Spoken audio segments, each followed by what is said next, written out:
Baví ma ten pocit z jazdenia. Proste ten, ktorý máš, keď ideš. A keď ideš tak, že ideš dobre a si so sebou spokojný, tak vtedy je to strašne dobré proste.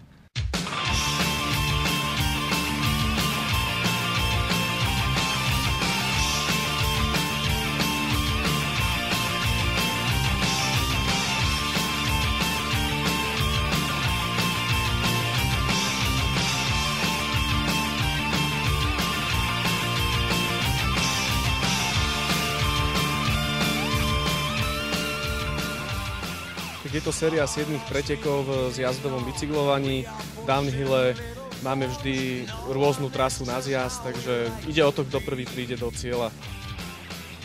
Zo 7 kôl sa berú 4 najlepšie a celkovým víťazom sa stáva ten, ktorý nazbiera v týchto 4 najlepších najviac bodov. Na trati sú drevené prekážky, ktoré boli povinné, to znamená, že boli rozhodcovia na trase, bola trasa vypáskovaná v kritických miestach, takže museli ísť cez tie drevené prekážky, cez skoky. Ďalej na trase sú klopené zákruty, ktoré sú z hliny, skoky z hliny.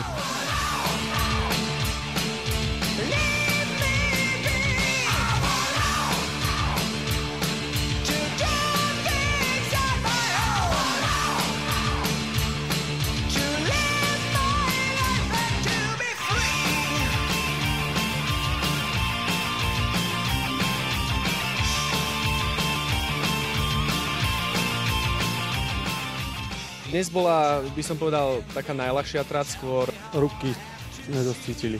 väčšia rýchlosť. Niektoré miesta sú riadne rýchle. Ťažká na kondičku, proste kto sa nebojí a kto si to vie pustiť bez bolesti. Veľa šlapania. V tom konečnom úseku, kde je rovinka, Tak tam môže nabrať celkom dobrú rýchlosť. tak určite okolo 60 km za hodinu.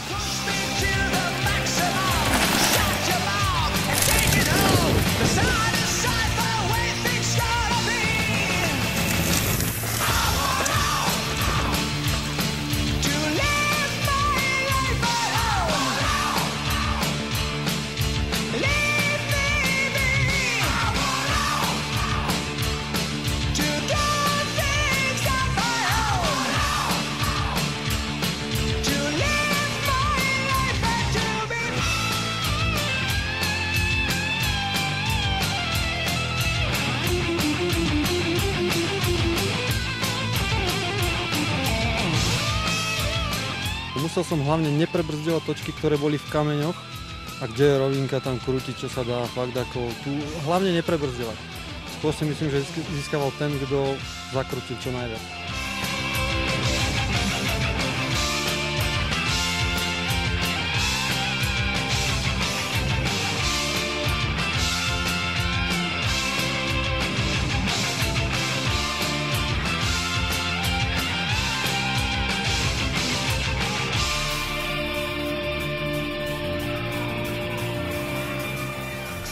Veľký omyl myslieť si, že je to o nejakom hazarde a o nejakom, kto je väčší blázon, ten vyhráva.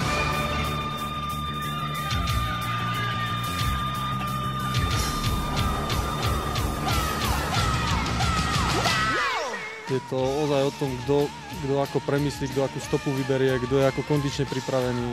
Je to fakt o týchto veciach.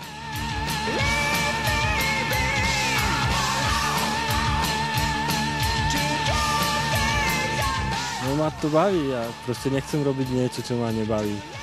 Chodiť do roboty. Chcel by som sa živiť okolo toho proste. Okolo bicyklovania, ak už aj nie bicyklovaním. Ťažko sa mi hovorí o tom, že čo ma baví. Či už je to adrenalín, či už je to príroda, či je to zábava, aj súťaženie. Jedno s druhým. Nedá sa mi to nejak konkretizovať, že prečo.